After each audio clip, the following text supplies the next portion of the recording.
This is Morning America, and we're beginning with a major story out of Florida, where the state has carried out its 17th execution of the year, setting a new record and drawing national attention to the pace of capital punishment under Governor DeSantis. Florida, on Thursday, executed 63-year-old Richard Barry Randolph, who was convicted of brutal crime committed back in 1988.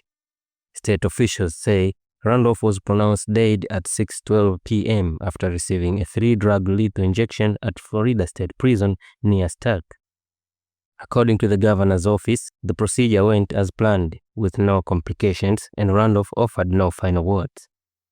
Officials say he began his day early, waking up at 6:30 a.m., eating a final meal of cheeseburger, fries, and ice cream, and meeting with one visitor. He did not request a spiritual advisor. 3 members of the victim's family were expected to witness the execution, which began shortly after 6 p.m. Randolph's case dates back 36 years to August 1988, when court records show he was caught trying to break into a safe at a convenience store in Palatka. The store manager, Minnie Rath McCollan, confronted him, and what followed was a violent struggle. Prosecutors said Randolph beat, strangled, stabbed, and rapped McCollum before fleeing in her car. 3 women saw him leaving and alerted authorities. A responding deputy found McCollum still alive, but she later died from several brain injuries after 6 days in a coma. Randolph was arrested shortly after at a Jacksonville grocery store, where investigators said he admitted to the attack and even led deputy to bloody clothing he had thrown away. He was convicted in 1989 of murder, armed robbery, sexual battery, and grand theft, and was sentenced to death.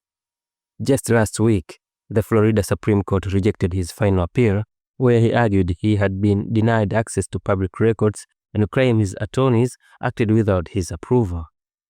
With Randolph's execution, Florida now leads the nation in execution this year. Alabama, South Carolina, and Texas follow with 5 each. And the state is not slowing down. 2 more executions are already scheduled for December under death warrants signed by Governor DeSantis. Mark Allen Gerards is set to die on December 9 and Frank Athen Walls on December 18. In a year when debates over the death penalty continue across the country, Florida is pushing forward at the pace not seen in decades. And all of this unfolds as President Donald Trump remains in office and national crime policy stayed under sharp political focus. What your thought? Write your comment down below, and don't forget to like and subscribe. This is Morning America.